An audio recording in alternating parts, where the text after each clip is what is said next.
Hello everyone, Lord Baldrith here with a great story by Jivalax called Gene the Giant Killer, the real story. I'm sure y'all know the stories of Gene the Giant Killer. I wrote enough of them, after all, and they did play on the Tesla radio for years. A hero for whom larger than life is just the right size, I wrote. Of course, it all started with Gene the Giant Killer, which won me tons of awards and made him the most famous slayer of ogres, etons, and trolls of all time. Then there was Gene the Giant Killer Revealed, which was more popular than the first book. Oh, and the critically acclaimed, though somewhat less popular, Gene and the Giant.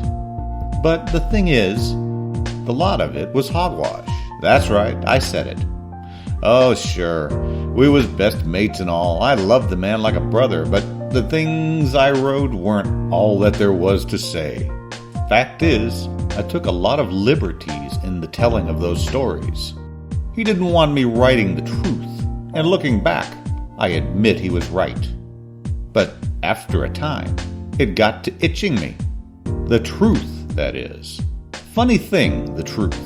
It seems easy to stuff away or bury in some shallow hole, forgotten. Then one day, it starts wriggling away, working its way to the surface. I went to him and told him I wanted to write the real story. He swore. Well, he swore all the time. Didn't read that in other books, did ya? Oh, we went round and round about it, hours of arguing, a broken nose, mine, not his. And a few pints later, we reached an agreement. I would pen the truth, but not publish it until we were both dead. I was at his funeral a few years back, so I know he's gone, and since you're reading this, hey now, don't fret about us none. I'm probably up at the Bear Tavern in the sky, sharing a pint with Gene the Giant Killer himself. Or, if me mother-in-law was right, down at the Fiery Bear Tavern below sharing a pint. Either way, neither of us will benefit from a spilled tear now. Of course, I'd still be obliged if you'd read on and say something nice in review of this, me last piece of work. It may be the only piece of nonfiction I ever wrote.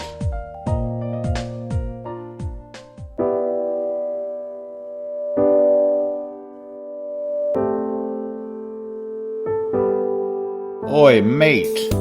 I'm Gene, the Giant Killer. What can I do for ya? I turned to look at the man who had uttered those now famous words. He was the smallest man I'd ever seen. A dwarf, really. I don't mean the mythical kind with a long beard and a penchant for gold and smithing. No, I mean a little person. He was standing on a table and still had to look up at me. I began to wonder, not for the first time, why I wanted to be a writer at all. The local Tesla radio had offered me a pittance if I could find and interview a guy in a nearby town who had gained some local fame for killing a few giants. Simple cash, I thought. It was turning into a total snipe hunt.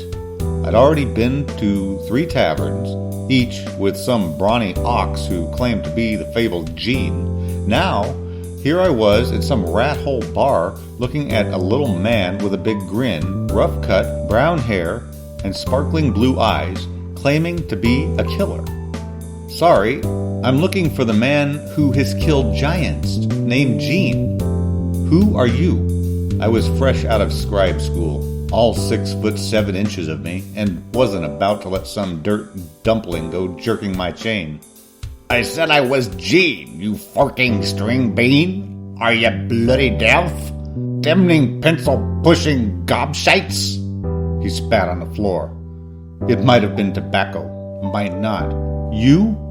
You're the killer of giants? I asked, incredulous. Aye, what of it? You got a giant that needs killing? His eyes shone bright as the possibility of income crossed his mind. I'm writing a story about, I began. Piss off, he waved dismissively. Excuse me? Did I stutter? Or do you not know what piss off means? Now see here. I'm looking for the man who kills giants, so I can write about him. I've already interviewed 3 men in this town alone, who have all claimed to be him. And let me tell you, sir, every one of them was a big man.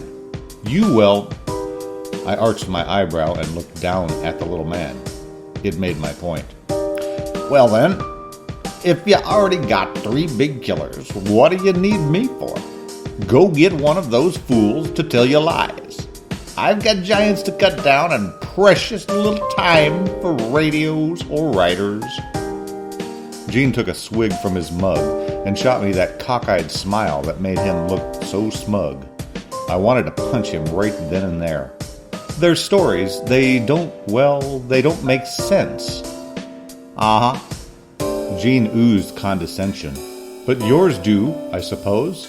You tell me how you broke a troll's nose, even though you barely reach his kneecaps?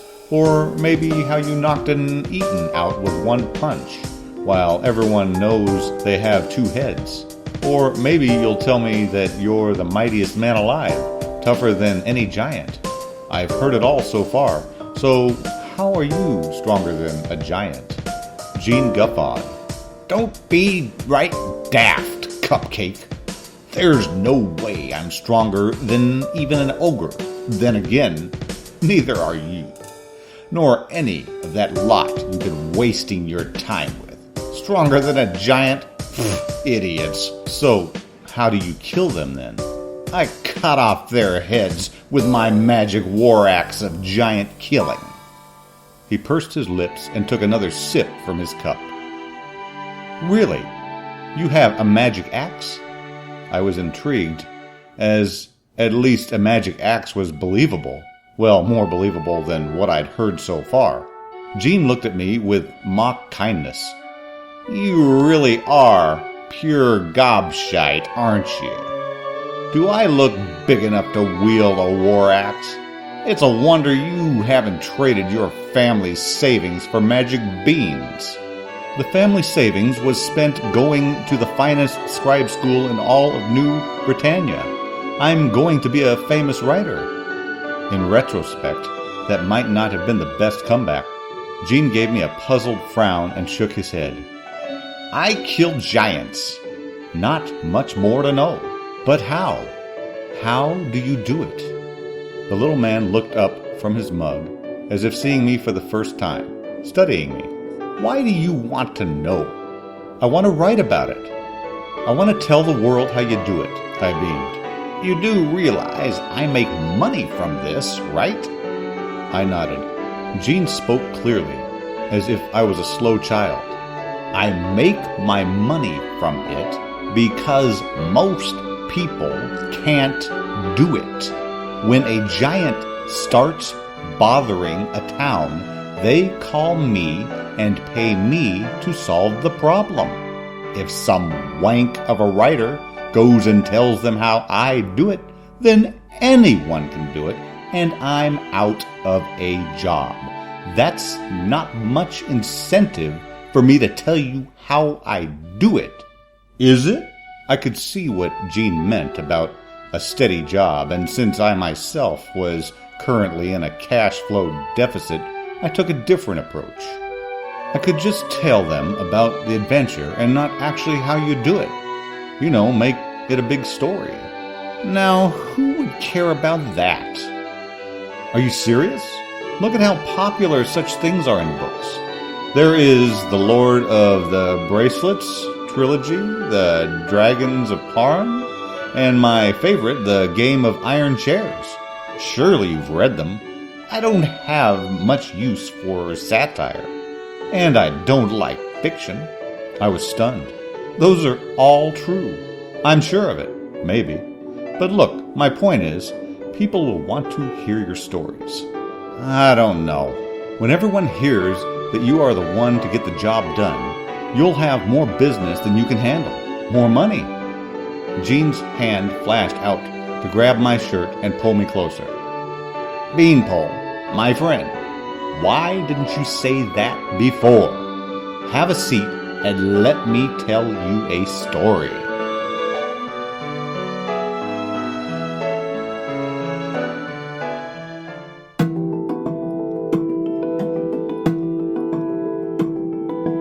There was this one time a troll was terrorizing some little thorp. Big feller, too.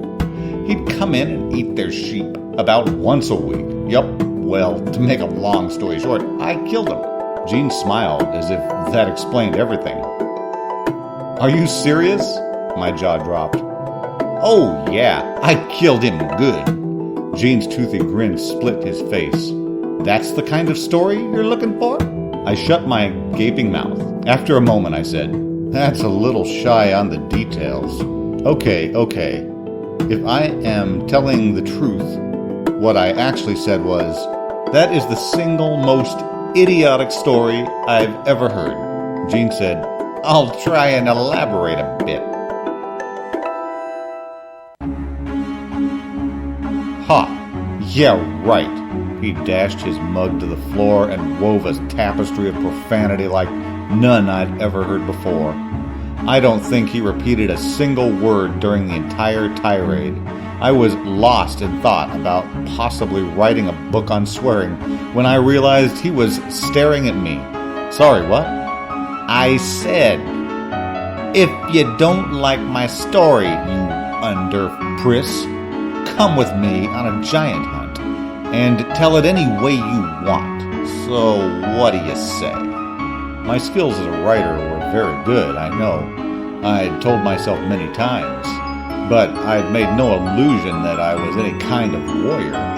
Me, on a giant hunt, the idea alone was ridiculous. Impossible, actually. I'd love to. My stupid mouth had betrayed me more than once. Great.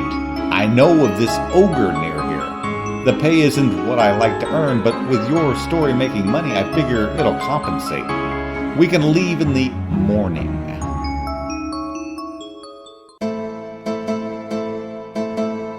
In the original story, I wrote, Jean was knocking at my door before the sun kissed the sky. Writer fluff. In reality, it was too bloody early, but he was insistent, and so off we trudged, off to kill a giant.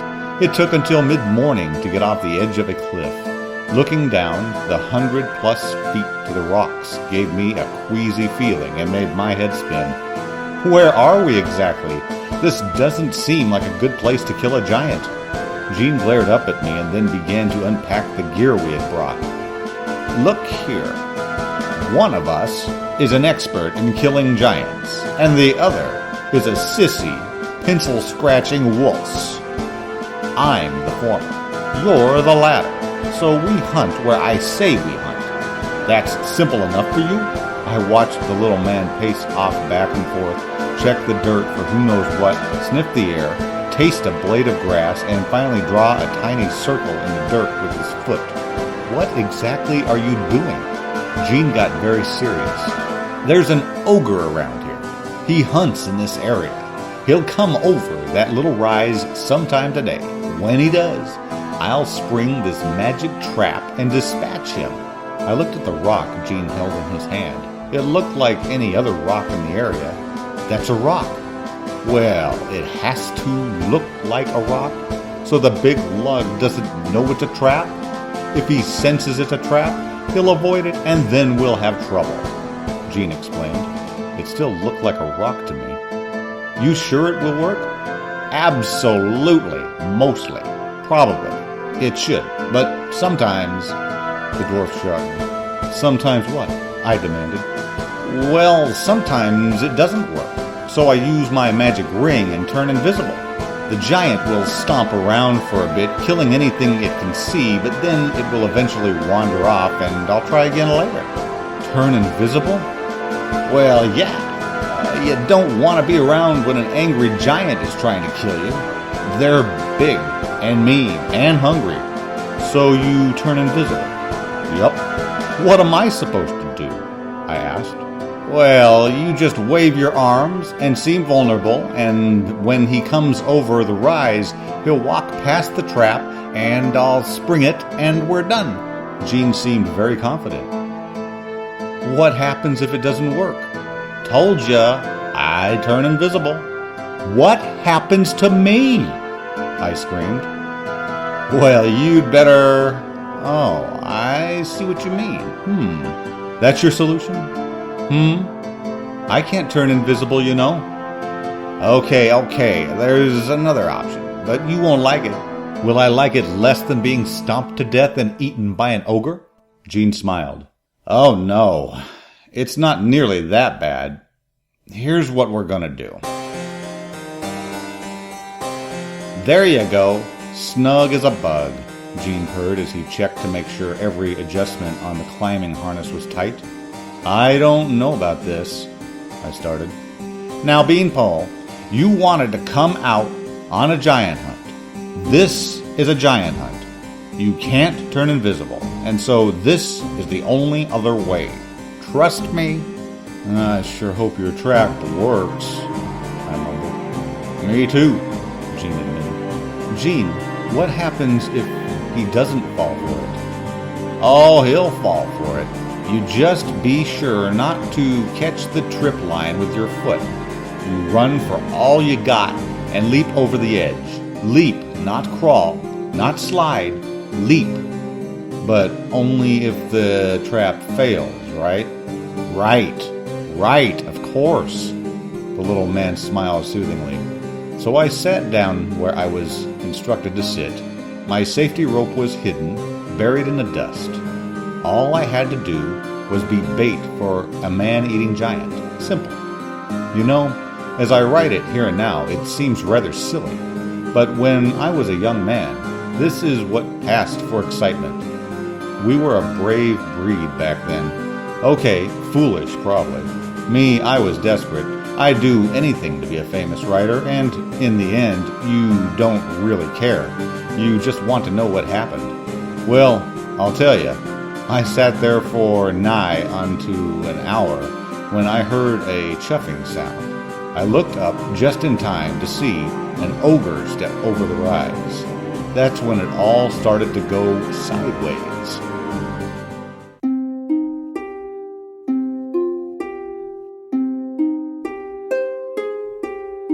Now, I know in the books you read, the story goes that 3 ogres came over the rise.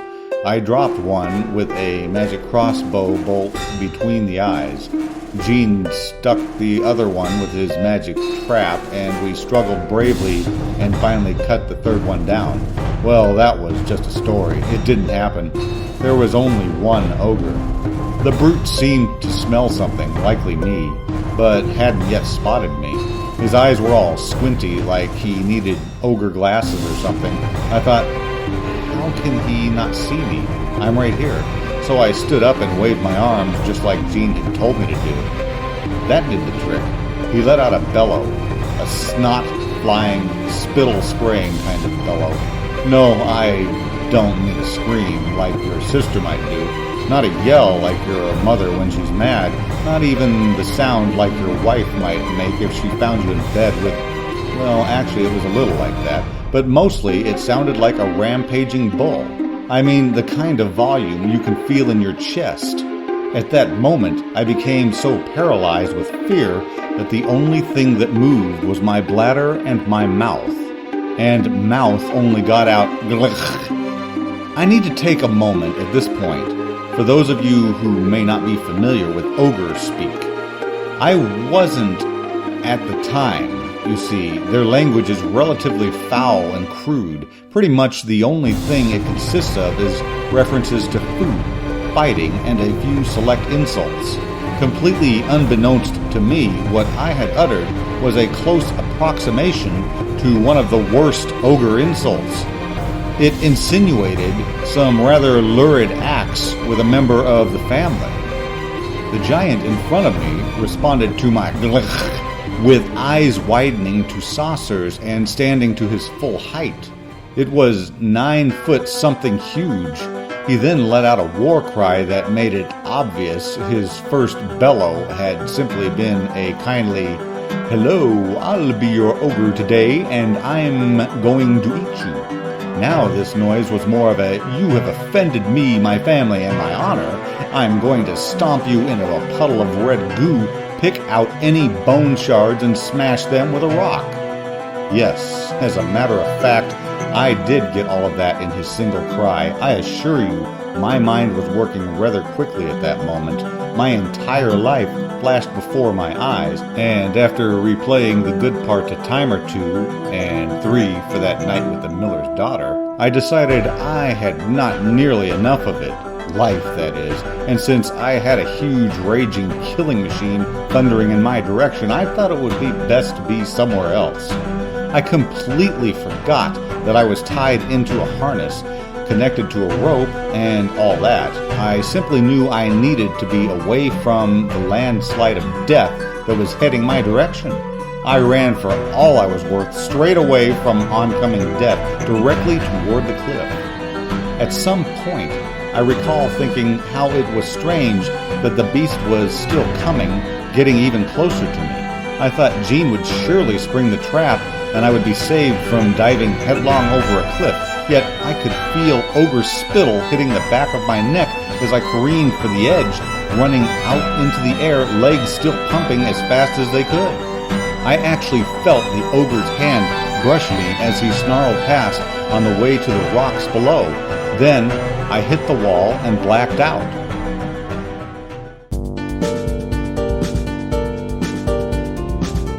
Hey, there you are. You were perfect. Jean smiled at me. He must have pulled me back up the cliff with the tiny block and tackle setup he had attached to the rope. I am so elegant when I am just coming back to consciousness. You were perfect bait. We killed the man-eating ogre. You got your story, and I got another kill to build up my reputation. That's money, Beanpole. Your trap, it didn't work. Sure it did. We killed the ogre. No, your magic trap. It didn't stop him. Huh? Oh, right, the magic trap. Yeah, tough break there. Can't trust those magic traps. Jean went to packing up our gear. Jean? Yeah, mate. There wasn't a magic trap, was there? Your plan was always to have me be the bait and run over the cliff. Well, I could have died. Aye, but you didn't. The old ogre was nearly blind. I knew he wouldn't see the trip line or the cliff edge.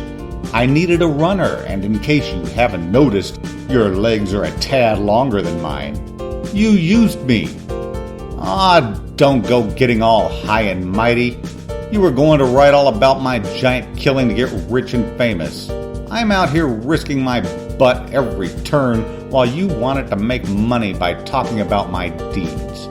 Is that what passes for fair where you come from? Jean crossed his arms and looked a bit offended. Well, I'll tell you what, gobshite. I'll split the reward money with you. If you split the story money with me. How big is the reward? I asked. 100 gold coins. Jean raised an eyebrow as if to inquire if that was enough to buy me. I hesitated, not because there was any doubt, but because I thought blurting out abso-fucking-lutely would lack grace. After all, the paper had offered to pay me only 1. That's right, 1 gold coin. I was not as known back then as I became later, when people would give me a coin just to autograph their copy of my book. Oh, come on, Beanpole, you gotta admit, it was exciting. Maybe on one condition. We go on another giant hunt, and I am not bait this time, and we split the reward money and the story money even. Done. I've been thinking you could write a whole book about me killing giants. We can fit it in with stories like this. Yeah, a book is a good idea, but I think I'll take a little creative license in telling the stories. So, you got any other jobs lined up? Jean smiled at me. As a matter of fact, I recently heard there's an Eaton a day's ride north of here. Then he looked directly at me with his sparkling blue eyes. So, what are you going to call this book? How to Beat Giants? Maybe Encyclopedia Gigantica? I did my best to mimic his smile and his accent. No, mate, I think I'll call it Jean the Giant Killer. Background music, Cool Beats 1.0 by Syncopia. Chill BGM by Syncopia. Melancholy Beats, Prototype by Syncopia. The Path Revealed by Elliot Corley from Chaos is Harmony. Fairy Tale by Alexander Zelenoff. https://soundcloud.com/Alexander Zelenoff. Winter Waltz by Alexander Zelenoff. Brave Infantry by Alexander Zelenoff. Escadre by Alexander Zelenoff. Takeover 5 by Horrorpin. Invasion by Elliot Corley from Chaos is Harmony. Elpin by Jan123. Mythica by Congus Longus.